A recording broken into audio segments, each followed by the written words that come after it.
So, a couple weeks back we had put this radio in the car, and, it's a great radio and all, but I really just, the screen real estate wasn't enough for me, so we're upgrading to this one. So we're going to put this one in today. So we're going to take this one out real quick. That way we can get this one in. For the sake of keeping things out of the way, I'm just kind of going to push this down to the floor. And in the original video, if you got to pop out your trim pieces, which is fairly simple and easy to do. Just grab them.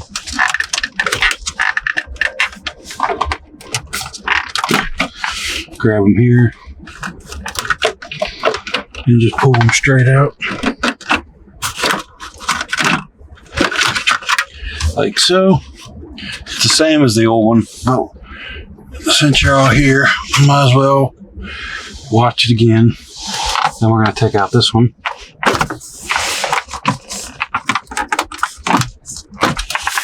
Very easy to do. Set that in the back. And then we'll take out this one. It's just this one's a little flimsy, so be ginger with it to get it moving out.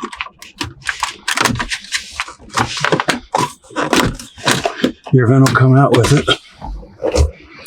All right. Super easy. Then you've got your heating cooling unit temperature. Just pop that out and unplug it. Set that to the side as well. And then you have your trim piece, which is just this here where the old radio is. See if you can't just pop this off. There we go. And we'll pull this.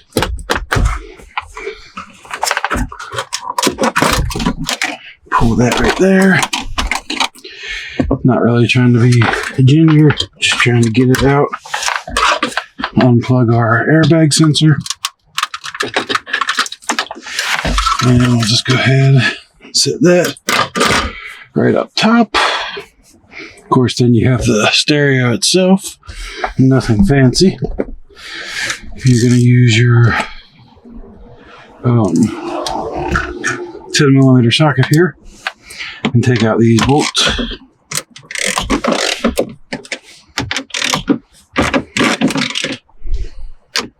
There's 4 of them.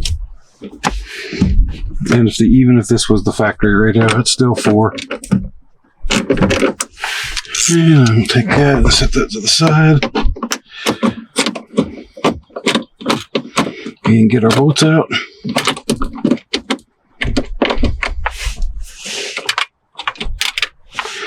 Set these in the cup holder.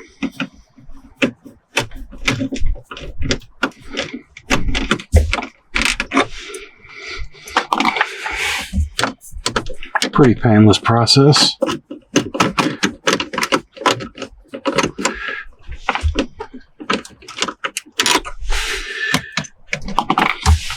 One nice thing about the newer cars is everything's clips. It used to be like metal screws, and God, it'd take you forever. With these newer ones, it's fairly simple. I should have grabbed the socket with a magnet in it, but I did not. So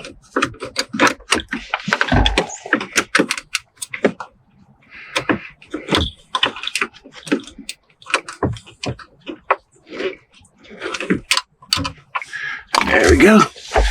So now we got our actual unit out. And we get to slide this bad boy out of the way. And then what we're going to do is take our brackets off the side here.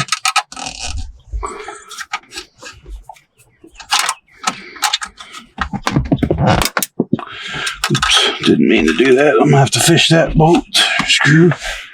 And we'll take this one off over here. Pretty easy stuff.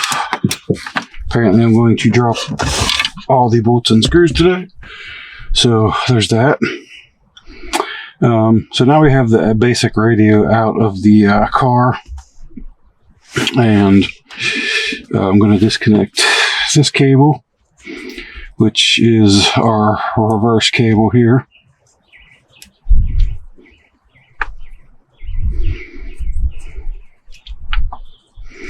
And we'll pop that up. I like these little adapters.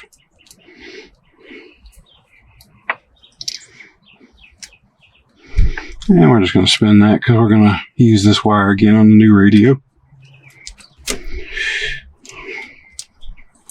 For temporary, because the wiring diagram was wrong, I'm going to keep this on here just so I remember that this orange was reverse, because it's supposed to be purple-white.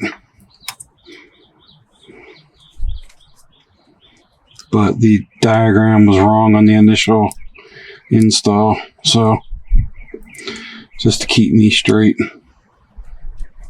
we're going to do that. And we'll set our connector there.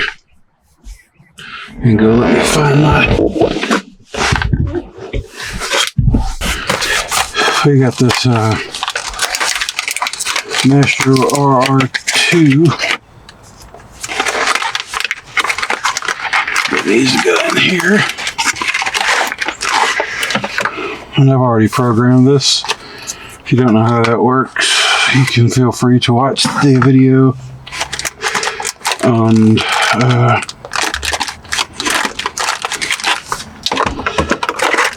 the first video. It's the same process, essentially.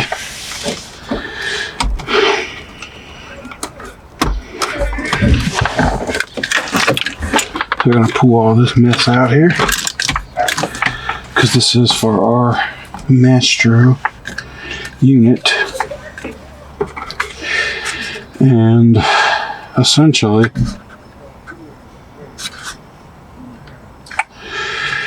this should be virtually... no, I forgot. There's a different harness on this. Got the other radio takes a Ken 2. This is a Ken 1. I really don't know what the difference is, but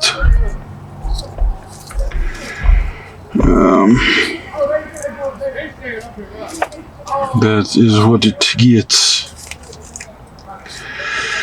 So you're gonna have going into the radio.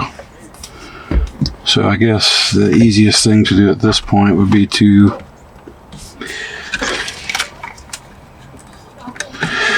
go ahead and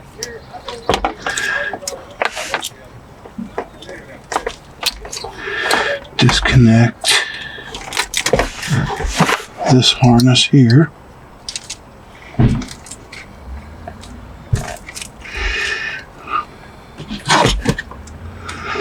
One thing I'm a little frustrated about is the mic, because you gotta I already have the mic wired up and now I gotta take that off again. That kind of sucks, but I guess it is what it is. More work.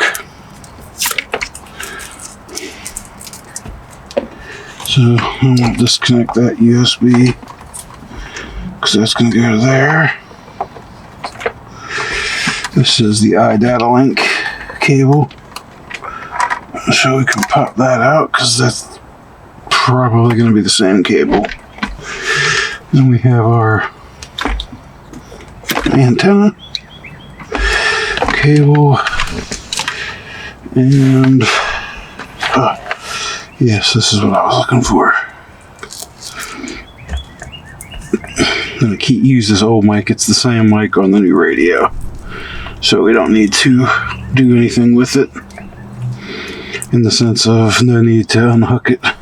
Eventually I'm going to put it where the factory mic is and run it up in here, but that's just something that I have to wait till I have time to do, because I got to run it up over the headliner and down the side. It's just a little more time consuming than I generally have time for. Pretty easy though. Let me just get this out of the way. Just trying to get this this cable right here for the radio. Yep. And that we're going to reuse for the new mic. So no big deal. And we have got our old radio. And got our little beauty ring.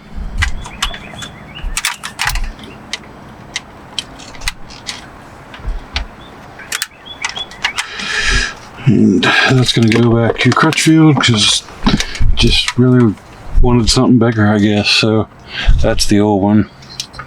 Pretty simple in that regard. Gonna set that in the back here. Out of the way.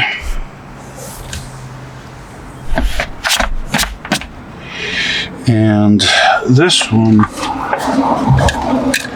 its cables are identical, meaning it uses the same bus. So it's just a matter of figuring out what was where.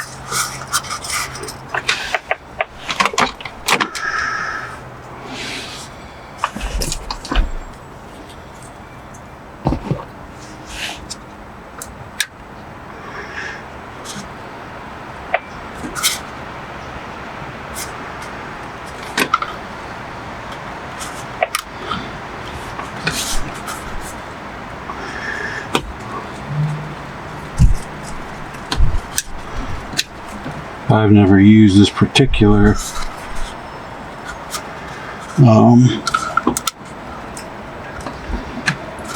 unit, so it's a little different than the old Maestro.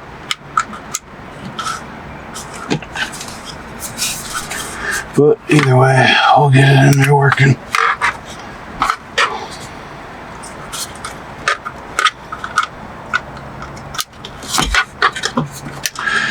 That's the original Maestro RR.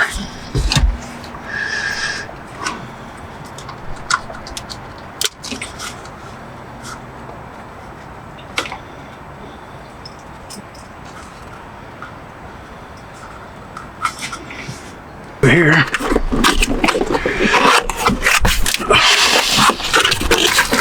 All the fun. Just more stuff.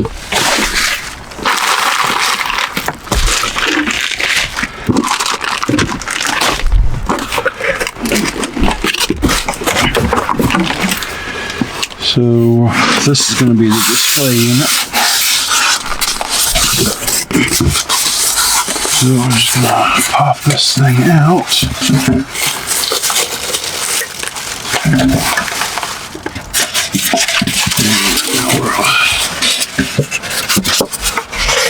Set that back in there. And we're going to set the display in the back for now. And this is the main unit. And I'll just kind of set that down there for now.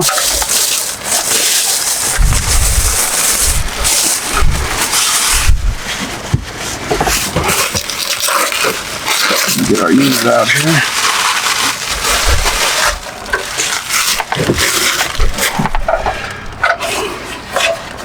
So that's your basic unit. If you had the GPS model, you'd have an SD card in there or whatnot. These flaps come down like so, and they do give you some additional ones because this can actually, you can flip this over and loosen these two screws, well, 4 screws right here, and slide this out about an inch if you're going to need to, which in my case I may need to do that because as you see how the old one sat, like straight back into like that spot. I kind of want to make sure I have enough room for everything, but nonetheless, if we do need to pull this out, basically there's some covers that'll go over that.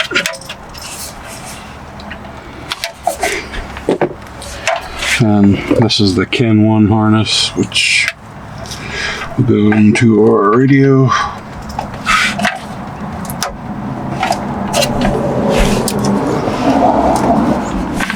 Sorry if you don't see every piece. Doing my best to try to get all this on the camera for you. So then our kenwood harness is plugged in. That's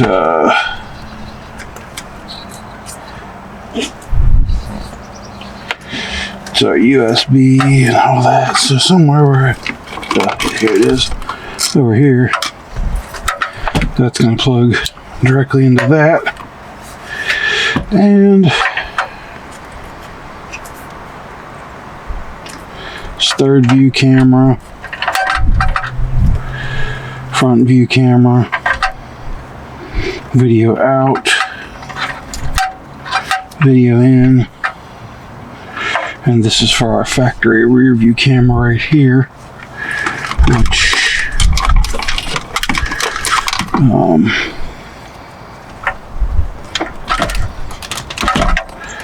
we'll plug this into there like so, because this is the backup camera and that's the rear view.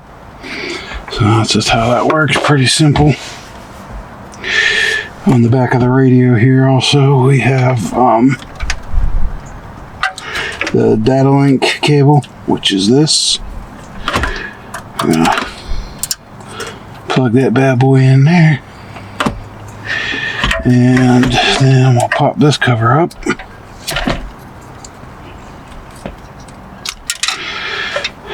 Jeez. And then over here is the USB connection.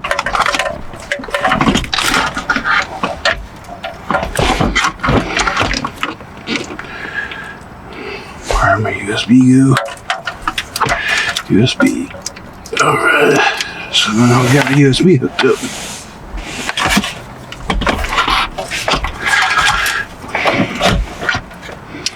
Now,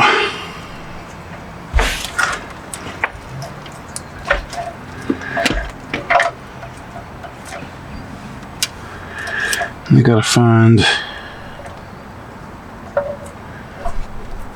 got cam negative, cam positive. I have no idea what that is.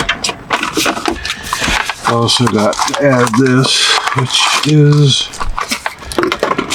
the Toyota to basically the factory Toyota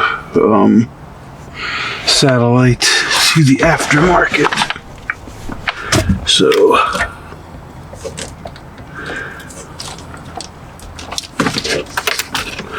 somewhere over here.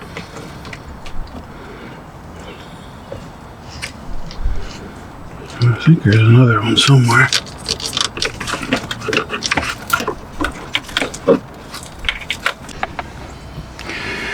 Okay, so finally got the wires straightened around and everything a little bit different, and needed to change the programming on the master a little bit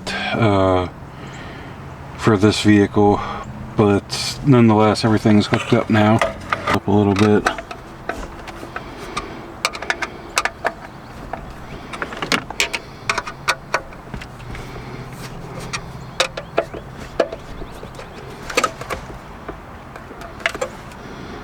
Need a little more. This is a heavy unit, so trying to make sure we get as much support on there as possible.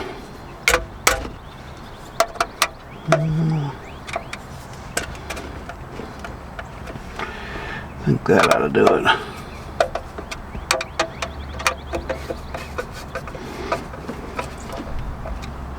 Like I said,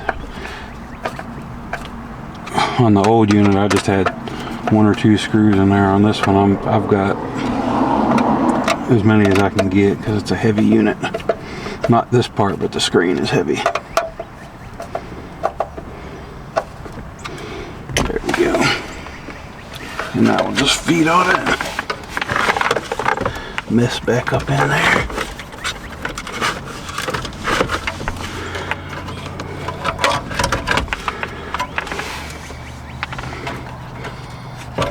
Let's see if more wires behind it. So I'm gonna put these in here loose again.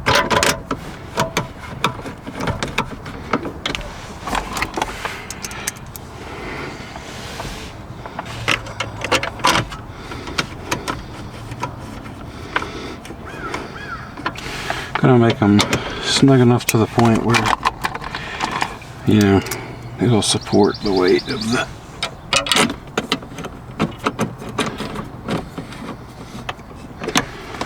the unit, but not tight yet.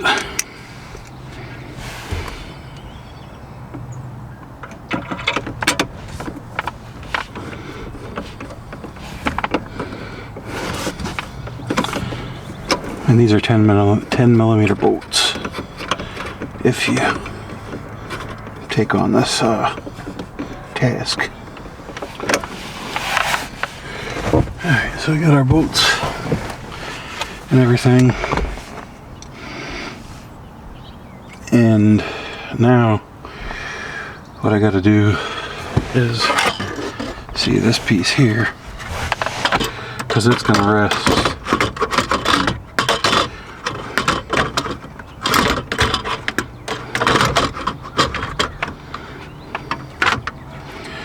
here, so we need to put this on before we can mount the screen. So now you have all that glorious stuff, and I'm hoping that I can get these 4 screws at least in this panel, and we're gonna get her locked in there like so.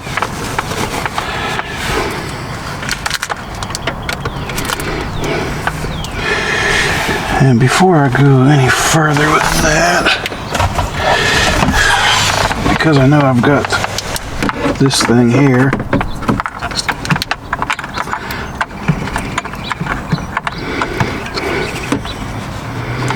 it does not want to work with for me today.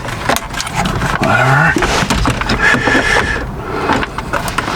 Yeah, it doesn't want to work for me because I don't even know which way I'm putting the damn thing in. But that's gonna go, okay. So I essentially think it will be wise to put all the trim up and then mount this screen on there.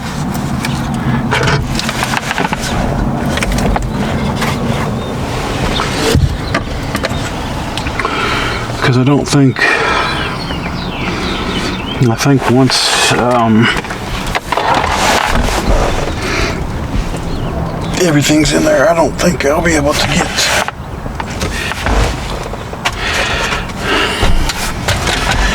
So we got our little vent piece that we took off,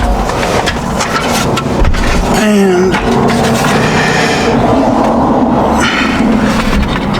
our arm piece. Oh. And our big trim for the dash. So let's go ahead and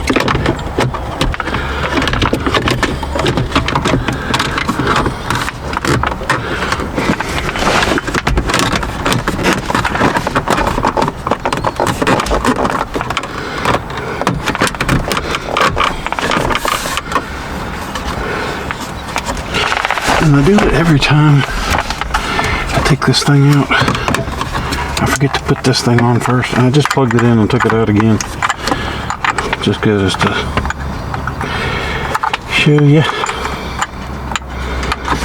Plug that bad boy in, and we're gonna put it in its place here. Hopefully, here we go. Then we're gonna push our trim back down, like so. And that'll be good for that.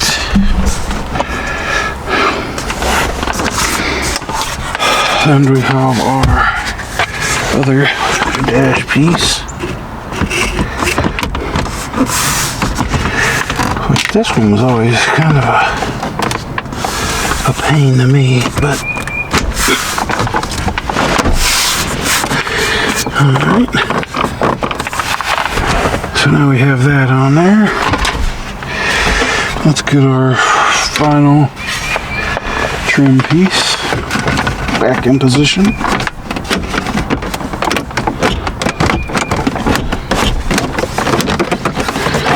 Which is now like that. So now we got our trim back up there, and it is secured. And then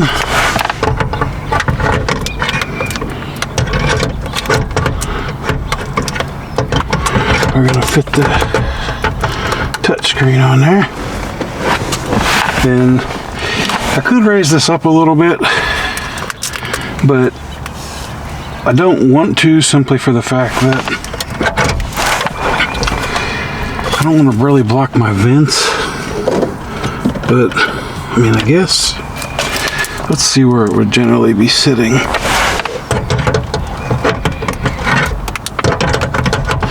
Because I can control my climate with this. So let's just give this a second here, and let's turn the vehicle on.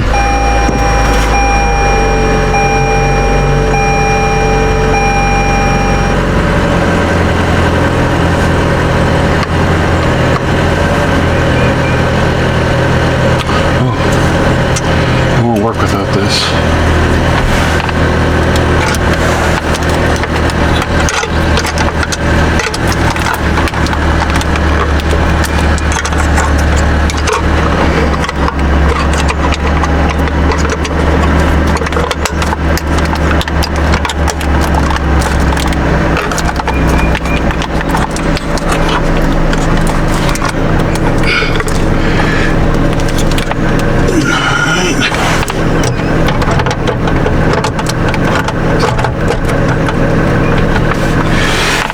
Piece of plastic, you have to have it on. If you don't, it won't work. This is just, I already tested it prior to putting everything back together, but so on this, I would generally probably keep the screen around that angle. Damn bugs. I'm on the satellite, which I don't want, so we'll put it just a tuner. As you can see, the steering wheel controls work, and these bugs are ridiculous. You've got Android Auto pulled up, and then you go call wifey mobile.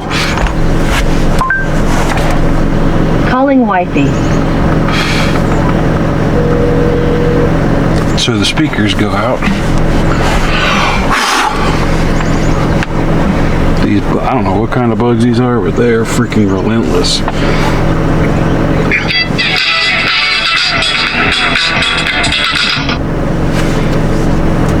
So now we got all that.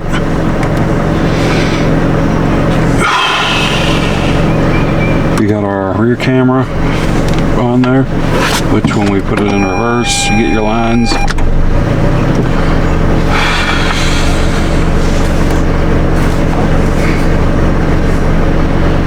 Gonna have to shut that other door. I don't know where these bugs are all of a sudden coming from, but they're just everywhere.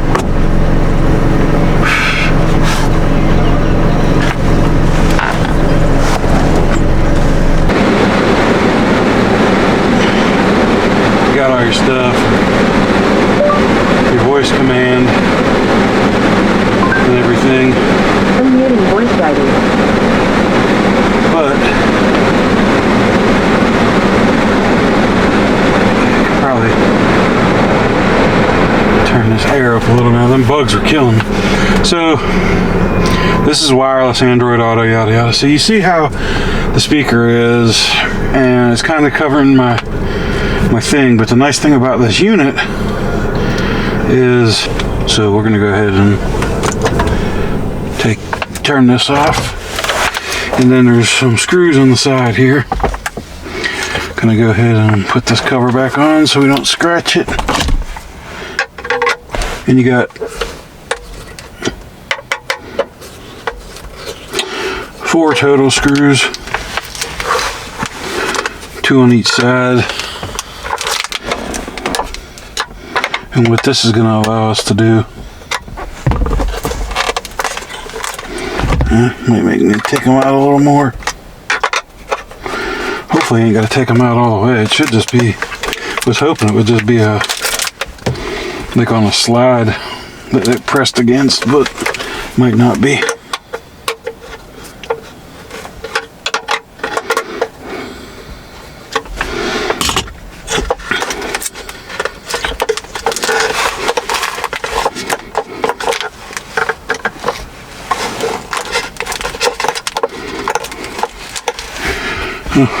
I hope you don't have to actually take them all the way out. I think you do. Yeah, that kind of.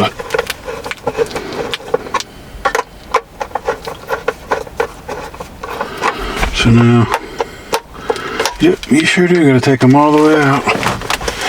I think that's kind of a poor design. They could have just left it where you loosen them up.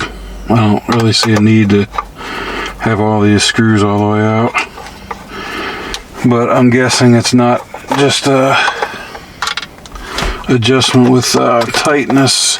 It's probably actually got screw holes in there, which that's fine, I guess.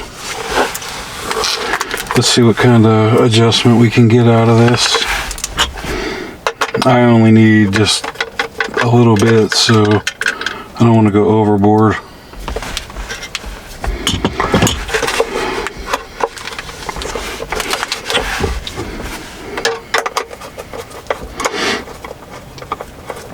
And then we'll mount it and strap it in, and she'll be good to go. I hope.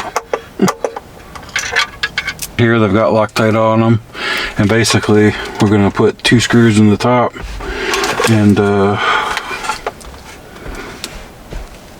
should be able to get 2 screws in the top and everything. So once that's done, I'll be right back because my battery is flashing. Be right back with y'all.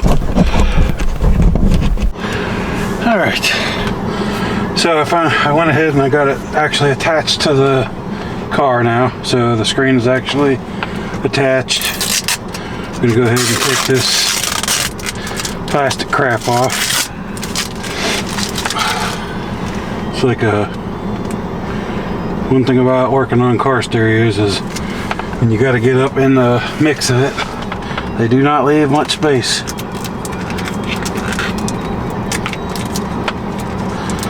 So try to get all this plastic crap off.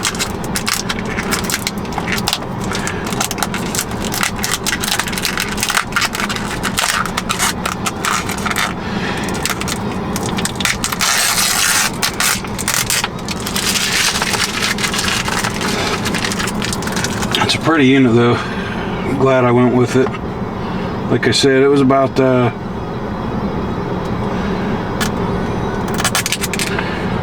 $1,200, but in the grand scheme of everything, it'll suit my needs. And what I like about it is you know, I go to my menu here and I'm like, oh yes. So then I can go to I'm connecting to the monitor right now. This is the first time I've connected to it, so.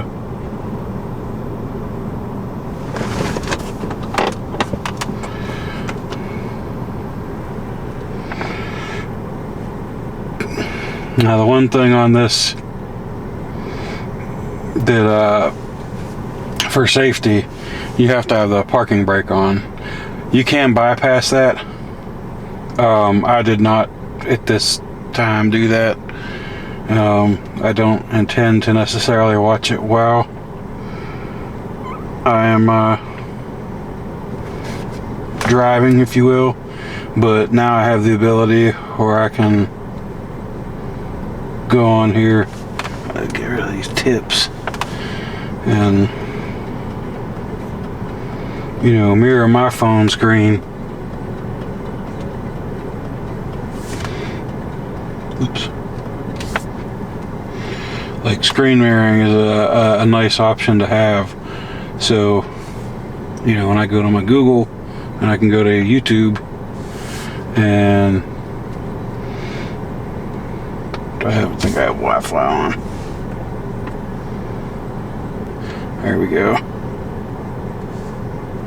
Welcome back, y'all. Ryan Hall here with And then forecast. We have had some crazy flooding I in can watch California over YouTube the past couple of and days. such. The rain is continuing today, but it's letting up a little bit. It's pretty nice. Look at all now, of this water. if I take my parking brake off, of up to 8 inches of rain in a short period of time, and tons it takes the video off. as warm air is moving up the mountains. You push But it once on. again, the rain is Now I could take all that dash back apart and do all that, but I'm just going to actually ground today, as we only have the switch so the car always. excessive rainfall over here along the Sierra, and of course, Yeah, no, I'll probably just ground it in the back, but it's not a Today we huge had deal. High risk, which is extremely rare, but still, we're going to see more rain today. And So that's that. I have my whole phone that I can operate on this display, which is extremely nice. Like, you go over there and you're like, oh, I need to check my Facebook or whatever.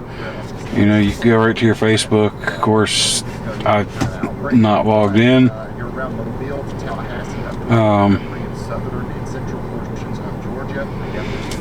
But you can log into your Facebook, and then once you're in there, you can maximize it. Like I said, this is just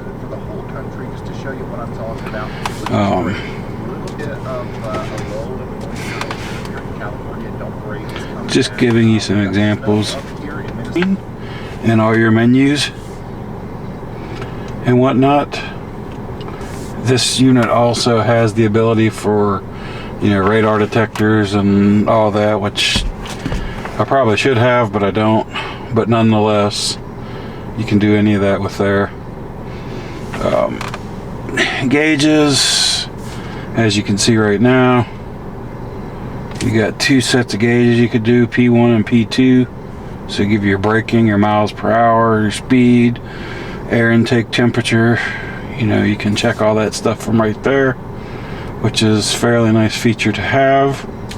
And if you can hold so you can see your screens or whatever, so it's just nice little features to have in your vehicle, if you ask me. But yeah, that's the install for today. He also does get your tire pressure on there. If your check engine light is on, you can click on that and you can go into the settings and troubleshoot it. Gives you your battery voltage, any of this stuff you can check and turn on and all that stuff. So it's really a nice system.